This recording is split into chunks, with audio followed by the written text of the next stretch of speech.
Melissa Angel, how do you react to that? How do we learn from the innovation that's taking place on the continent? Well, as Rosa was talking, I was thinking about my days when I used to cover the cable television industry, which has, at that time when they were going digital, was considered cutting edge. But now it's a closed legacy network that's fighting off all kinds of competition. And so you've got an entrenched legacy system that really can't be innovated on nearly as well as what I see here in Africa. So when I think about technology in particular, I'm thinking about all the opportunities for services and businesses to be conducted using the latest and most advanced technology in Africa. And I think where Africa can learn from the US is how you can avoid getting stuck in that type of legacy situation. Use technology to your advantage, whether it's for energy, all the things we just heard about in the last Future Flash discussion, I think are all completely relevant to this. You touched on an interesting point there in that, because of generational flows and cash flows, Africa writ large has been able to leapfrog technologies. We've heard about it on the lack of landlines here, but everyone has a mobile phone. People are on their smartphones. You can get an update on when you need to take your medicines. I don't even think I can get that in the US. So really at the end of the day, how do we, what's the one big idea that we should be thinking about in the US to drive both our foreign policy and our investment policy towards the US? And let's start out at the end with Rosa. What's the big idea that folks in this audience can take away when they want to engage with the United States? And what's the one lesson learned that they might want to take away about how the U.S. views engagement with Africa? I think that the one big lesson is that in engaging, if you're talking about effectuating policy, it really should be one that's defined by Africa's interest and the intersection of Africa's interest with U.S. interest. And I think one of the big impediments to Africa's ability to engage the U.S. in a way that's giving us the kind of results that we like to see is the balkanization of the continent. It is very difficult to negotiate when you have a lot of small single markets, different countries. I mean, Africa is the most balkanized region of the world. That's why I'm so supportive of the regional integration, the regional efforts. When Africa speaks in groups, unified, America listens. And I think that the education of why Africa is in America's interest, the specific investment opportunities, and even to what the policy should be, should really come from Africans themselves. Because if you wait for it to be birthed and devised in America, it's not going to be right. And I think now we have a system where the aid is really leading the vision instead of the African vision leading the aid.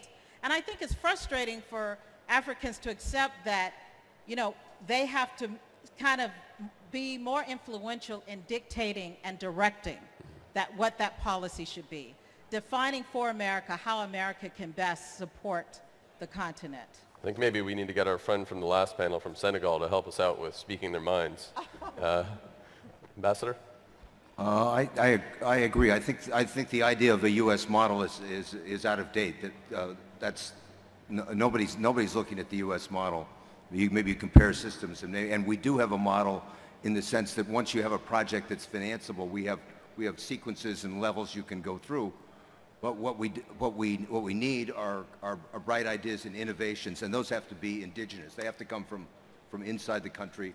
And as those start to happen and start to be recognized, then the investors will follow. But they're not there at the beginning. We really do need the entrepreneurs, and they have to be African entrepreneurs. If they have friends and associates they can work with in America, that would be fine. But we can't start the process. Angel, a couple seconds on that.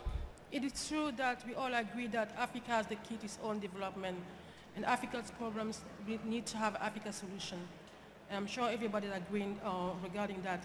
What I would like to tell you is that our generation of Africans, we all going to be judged for what we've done during the Obama era. So we have 2 more years to go. And anything, even in any policy, you have to convince and pressure. So we need to get, I'm just inviting the African private sector. When I say private sector, I really have to emphasize that, because right now at the policy level, when you talk about the private sector, we only talk about multinational companies, the chambers of commerce of the rest. We need to get the African private sector to help formulate the policy, at least voice the policy, and then find ways to pressure. Because at the end of the day, we only have 2 years, two or 3 years left, and America needs to hear from Africans. I remember when President Obama had these big young African leaders coming to Washington. They were all enlightened, I must say.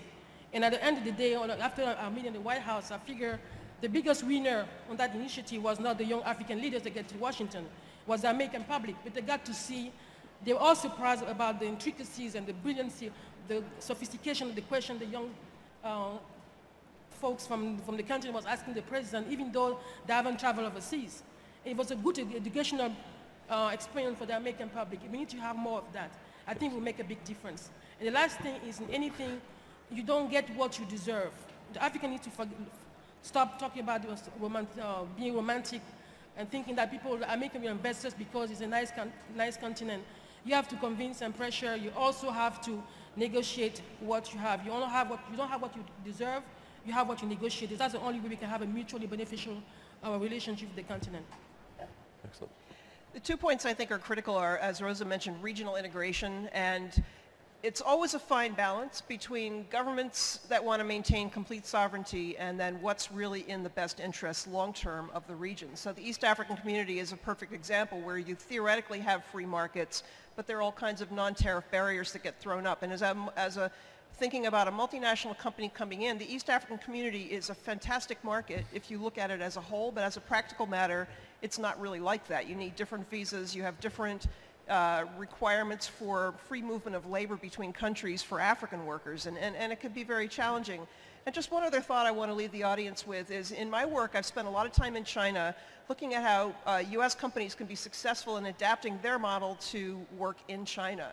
And those companies are the ones that are coming here with a Chinese mindset, thinking about how to work with the emerging markets customer. So that's, again, a business model that I think African companies can look to, because China has been very successful, products that work for the emerging markets customer, very successful financially, and it's, again, something that could be emulated here.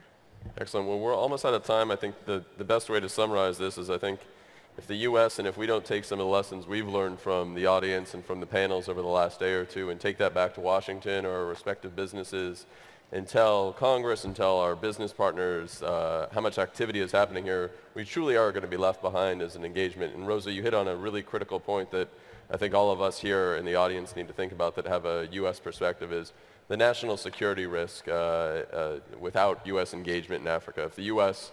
foreign policy doesn't change to really proactively engage African governments and African business leaders, we might as well throw our hands up in the air in the next 5 years and say, you know what, we lost this opportunity, and we're going to never get it back, because I think Africa is going to move so far beyond where we are today that we have no chance to recover. With that, I want to thank our panelists, and thank you for your patience. Thank you.